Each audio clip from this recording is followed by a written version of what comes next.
Okay, so today we're going to break down a pretty provocative thesis about the future of energy. It's a really high-stakes argument, and the claim is that the entire battery industry is about to get turned completely on its head. We're going to dig into the core claims of this argument, piece by piece. So the source material doesn't waste any time. It kicks things off with this incredibly powerful, attention-grabbing line. It's meant to immediately frame the world of lithium-ion batteries as something that's already in deep trouble, setting the stage for a story about crisis and, of course, opportunity. And this slide really gets to the heart of the whole argument. It's basically a tale of two technologies. You've got the old way, lithium-ion, which is all about a physical resource you have to dig out of the ground, and all the political risk that comes with it. And then you have the new way, solid state, which is framed as being built on ideas. It's technology-based, protected by patents, not just piles of dirt. So how exactly does this so-called lithium nightmare get started? Well, the argument begins by painting this very specific, kind of scary picture of what could happen in the very near future. This is the hook. You're asked to imagine it's February 2026, and just like that, the world's main supply of lithium, from South America, is gone. It's been slammed shut. Notice it's not a slow decline, but a sudden, massive event that basically pulls the rug out from under the old lithium market. Right. But a crisis like that doesn't just happen out of nowhere. The analysis digs into the why behind this nightmare scenario, and it all boils down to something it calls the geopolitical wall. And here it is, the key phrase used to explain the problem: resource nationalism. The basic idea here is that countries with a lot of valuable natural resources, like lithium, are starting to really tighten their grip. They're treating these materials more like precious national treasures, instead of just stuff to sell on the global market. And this, they argue, sets off a massive chain reaction. This resource nationalism causes lithium prices to go through the roof for anyone making traditional batteries. So what happens? Big money, global investment capital starts running away from mining and starts chasing what the source calls post-lithium technology. You know, the stuff that's made in a lab. So we've got the problem, right? The nightmare. Well, every good story needs a hero, and the narrative introduces a company that it positions as the answer to this whole crisis. And that company is QuantumScape. They're presented here as not just another player, but as the leader in this new solid-state era. And the fact that they're backed by a giant like Volkswagen is presented as proof that they are the real deal, a serious contender that's ready to go big. The first piece of hard evidence the argument throws down is QuantumScape's cash, over $1 billion, which is labeled a war chest. You know, the idea being they have more than enough money to fight and win a long war against the old guard.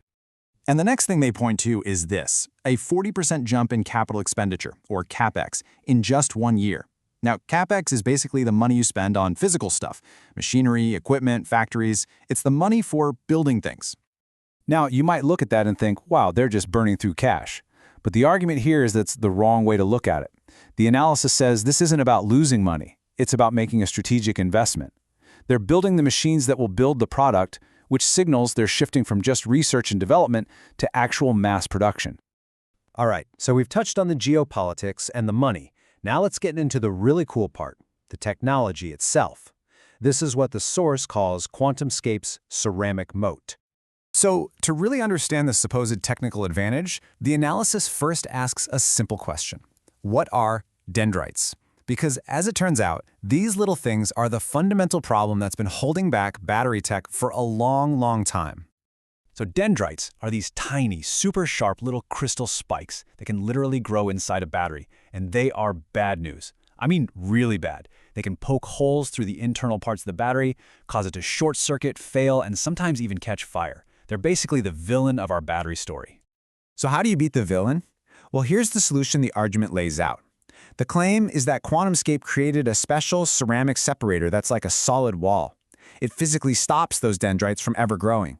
And this one innovation is what supposedly unlocks crazy performance. We're talking a 10-minute charge. And more importantly, it creates a moat made of patents that other companies just can't get across. Okay, so you've got the geopolitical drama, the big money, the breakthrough tech. How does this all come together as a call to action? Well, the argument wraps it all up with a really important economic idea for any investor. And that idea is opportunity cost. It's not just about what your investment gains, it's about the huge potential gain you might have missed out on. You know, if your stock goes up 2%, but the other stock you could have bought went up 20%, that massive difference is your opportunity cost. It's the home run you didn't hit. And the analogy used to really make this point stick is just perfect. It says investing in old-school resource-based lithium is like showing up to work with a shovel, but investing in this new lab-based technology is like using a 3D printer. One is from the past, and the other, well, that's the future. So, what's the final, ultimate takeaway from this whole argument? It's that the entire paradigm has shifted. For years, everyone's been saying that lithium is the new oil. This thesis argues that's old news. In the world that's coming, patented technology is the new oil.